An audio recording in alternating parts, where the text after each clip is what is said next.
صرف 11ویں منائی. 11ویں منا کوئی سنت تو نہیں ہے, کوئی فرض تو نہیں ہے, کوئی واجب تو نہیں ہے. جس کو آپ نے فریضہ سمجھ رکھا ہے یہ کچھ بھی نہیں ہے. تو ایشو بنا کر لوگوں سے جمع کرنا پیسہ اور لوگوں کی خدمات حاصل کرنا, اس کو ذاتی اپنی تعمیر اور مربوں میں اور ذاتی پراپرٹی بنانے میں خرچ کرنا, یہ غوث پاک سے بددیانتی ہے. شیخ عبد القادر جیلانی رحمت اللہ علیہ سب سے بڑا توحید کا مدرس. یہ الگ بات کہ ہم آج اس کے 11ویں کھا رہے ہیں, لوٹ رہے ہیں اس کو, اس کے نام پر.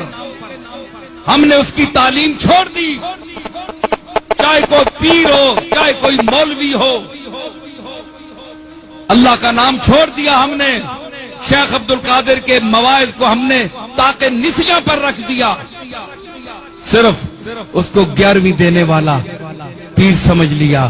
اس کے نام پر ہمیں لوگ 11ویں دیتے ہیں, ہمارے ہاتھ چومتے ہیں, ہم کروڑ پتی بن گئے ہیں اس کا نام کھاتے.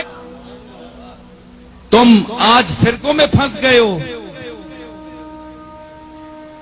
اچھے اعتقاد کے اعتبار سے تو بریلوی, لیکن بعض اس قسم کے لوگ کہ اس میں اتنا غلو انہوں نے کیا کہ انہوں نے حفظ مراتب کا لحاظ بھی چھوڑ دیا, اللہ اور بندے کے درمیان بھی فرق ختم کر دیا.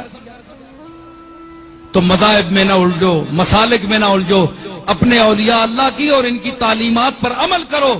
تب اگر کوئی ان کے نام پر تمہیں دے بھی دے تو تم کھاتے ہوئے اچھے بھی لگتے ہو. کوئی کام بھی تو تم نے کیا ہے, ہٹے کٹے کام بھی کچھ بھی نہیں, نہ محنت نہ مزدوری, کھانے رہو چوری, تو ساکیوے مجبوری. اگر آج کے پیر, آج کے مشائخ ان اکابر کی تعلیمات کا درس دینا شروع کر دیں تو ان کے خیال کے مطابق ان کی یہ چلتی ہوئی دکانداری بند ہو جائے. اس لیے پیران پیر کا درس نہیں دیتے, اپنی درگاہوں میں مولویوں سے اور درس دلواتے ہیں اور باتیں. میں نے بڑی درگاہیں دیکھی ہیں, اپنی درگاہ بھی ہے ہماری, بہت ساری دیکھی ہے, کوئی کام کی بات نہیں ہوتی. ایسی باتیں جس سے کھچ کھچ کے لوگ بس صاحب مزار اور جو موجودہ پیر صاحبان ہیں ان کے ساتھ نتھی ہوتے جائیں, بس ان سے چمٹتے جاؤ, ان کو پیسے دیتے جاؤ. بھائی کیوں دیتے جائیں؟ انہوں نے کیا کیا ہے؟ ان کی خدمت کیا ہے؟ ان کی باپ دادا کی خدمت ہے, ان کی کیا ہے ذاتی خدمت کیا ہے؟ ہمارا کوئی پیسہ حرام کا ہے پہ ان کو دیتے جائیں؟ سمجھ آئی؟ تو کم از کم سوچو, دینے والے بھی سوچیں کہ ہم کن کو دے رہے ہیں اور کیا یہاں ہو رہا ہے. کیا کوئی غوث پاک کی تعلیم عام کی جا رہی ہے یا صرف 11ویں منائی؟ 11ویں منانا کوئی سنت تو نہیں ہے, کوئی فرض تو نہیں ہے, کوئی واجب تو نہیں ہے. جس کو آپ نے فریضہ سمجھ رکھا ہے یہ کچھ بھی نہیں ہے. ایشو بنا کر لوگوں سے جمع کرنا پیسہ اور لوگوں کی خدمات حاصل کرنا, اس کو ذاتی اپنی تعمیر اور مربوں میں اور ذاتی پراپرٹی بنانے میں خرچ کرنا, یہ غوث پاک سے بددیان. یہاں تو بیعت کروا کے پتہ نہیں کہاں سے کہاں تک وہ دین سے دور کر دیتے ہیں. اس پہ میں اپنی کوئی بات نہیں کرتا. پیر نصیر الدین نصیر صاحب کی ایک کتاب ہے, پیری مریدی کی شرعی حیثیت. جو پیروں کی عزت افزائی اس کے اندر انہوں نے کی ہے نا, انہوں نے ایک جملہ میں بتاتا ہوں, انہوں نے کہا آج کے دور میں جس نے اپنا ایمان خراب کرنا ہے نا وہ مرید ہو جائے, اور جس نے اپنا ایمان بچانا ہے تو پیروں سے اپنے آپ کو بچا کے رکھے, خود پیر ہو کے. ٹھیک ہے, میں نے خود ان کو دیکھا ہے, میری ملاقات بھی گھر میں ان کے ساتھ ایک دفعہ سیٹنگ بھی ہوئی, 2007 یا 8 کی بات ہے. تو ان کے پاس میں نے دیکھا ایک وہ بوڑھی سی عورت آئی, وہ پیسے لے کے نا ہاتھ میں پکڑا لیں, یوں اٹھا کے پڑے پھینکے, کہنی بی بی اللہ کو لو مانگ, پیر کے کر سکتا ہے. یہاں بھی جیل میں تقریر کر کے گئے نا, ایک بار ہی بلایا, دوبارہ انہوں نے بلایا نہیں ہے. محفل نعت میں ان دنوں بارشیں نہیں تھی ہو رہی, تقریر ان کی رکھی ہوئی تھی, کم از کم 25-30 ہزار مجمع تھا, پورا اسٹیڈیم کرکٹ کا بھرا ہوا تھا. اس کے بعد یہ تارا جمیل صاحب کا جلسہ اتنا بڑا ہوا ہے جو وہ ہوا تھا, مریدوں نے بلایا. انہوں نے کہا تسی کہندے پیر دیندے نے تے سارے پیر لے آؤ نا, بارش کرو, نہیں دیندا جے لے لو, اودی مرضی جو دے گا. اسی لیے تو کہتے آخری وقت جو جی وہ بھابی ہو گیا سی, جی یہ ہو گیا سی, وہ ہو گیا سی. اگر وہ بھابی ہو گیا سی تو پھر تہاڈی بزرگی چ کمی ہے کہ تہاڈی اولاد بھی ہو کے تہاڈے سلسلے چ بھی ہو کے وہ گمراہ ہو گیا. پیر تو اسی لیے کیا جاتا ہے نا تاکہ آپ گمراہ نہ ہو. اگر پیر ہی خود گمراہ ہو جائے, مریدوں کو چھوڑ دیں, اگر پیر گمراہ ہو رہا ہے تو بڑے بزرگوں کی بزرگی سٹیک پہ لگ گئی ہے جن کی وجہ سے وہ بیٹھا ہوا ہے. اچھا پھر میں آپ کو ایک واقعہ بتاتا ہوں. یہ شیخ عبدالقادر جیلانی رحمہ اللہ تعالیٰ کے بارے میں ایک واقعہ جی. وہ ایک دفعہ ایک جنگل میں عبادت کر رہے تھے تو آسمان سے آواز آئی, ایک روشنی ظاہر ہوئی, عبدالقادر تجھے اللہ نے بخش دیا, اب کے بعد کوئی نمازیں نہیں, جو مرضی کر. تو انہوں نے پڑھا لا حول ولا قوت الا باللہ, تو وہ شیطان تھا چیخ مار کے غائب ہو گیا. شیخ عبدالقادر جیلانی نے کہا کہ نمازیں تو نبی کو معاف نہیں تھیں, میری کیا حیثیت ہے. تو جاتے جاتے اس نے کہا کہ شیخ عبدالقادر جیلانی تیرے اس مقام پہ پہنچے ہوئے 70 اولیاء اللہ میں نے بہکا دیے ہیں اسی بات کے اوپر, تو اپنے علم کی وجہ سے بچ گیا. تو انہوں نے کہا یہ تو نے دوسرا وار کیا ہے, میں اللہ کے فضل کی وجہ سے بچاؤں. یہ اللہ اکبر اس واقعے کی میں انجینئرنگ کرنے لگا ہوں کہ سر وہ جو 70 غوث تھے جن کو شیطان نے اونا منہ کر کے دوزخ میں پہنچایا ہے, ان کے لاکھوں مرید کدھر گئے؟ 71 ایک ہی بچا جے, 70 نو تو شیطان لے گیا جے.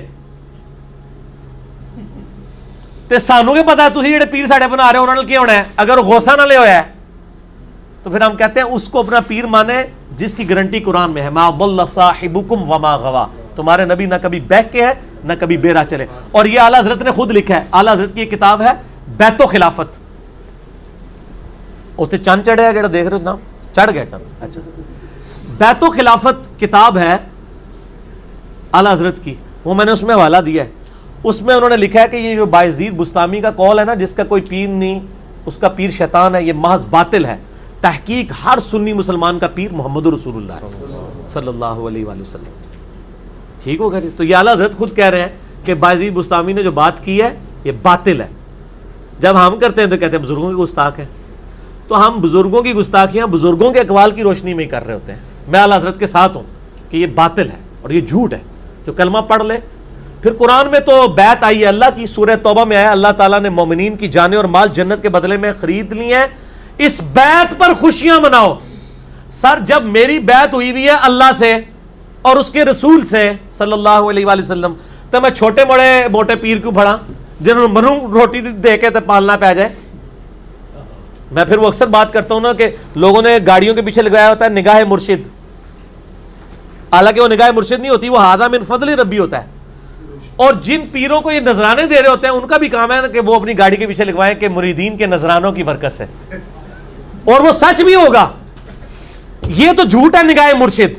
یہ تو بیچارہ پورا دن ٹیکسی چلا رہا ہے, پیچھے لکھا ہوا ہے بری بری امام بری کر دے کھوٹی قسمت ہری, اور جا کے امام بری کے وہاں پہ مزار کے اوپر جا کے چندہ بھی دے رہا ہے. اس مزار کے اوپر جو سارے معاملات چل رہے ہیں وہ تیرے چندے سے چل رہے ہیں. یہ تو ہونا چاہیے اس مزار پہ لکھا ہو کہ ٹیکسیوں والے اور غربا کی نگاہ کرم سے. یہ سچائی ہوگی. یا پھر خدا کے لیے آپ لکھو ھذا من فضل ربی.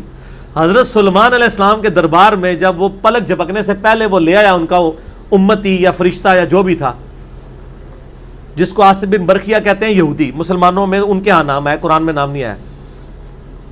تو انہوں نے اس کی تعریف تو نہیں کی, انہوں نے کہا ھذا من فضل ربی, یہ میرے رب کا فضل ہے. حضرت زکریا علیہ السلام مرشد تھے سیدہ مریم کے. سورہ ال عمران میں آتا ہے بے موسمی پھل وہاں پڑے ہوئے. حضرت زکریا کہتے ہیں تیرے پاس مریم یہ فروٹ کہاں سے آتا ہے؟ وہ مریم اگر آج کی ہوتی نا تو کہتی حضور نگاہ مرشد ہے, تہاڈی دعاواں دی برکت ہے. انہوں نے کہا یہ میرے رب کے پاس سے آتا ہے.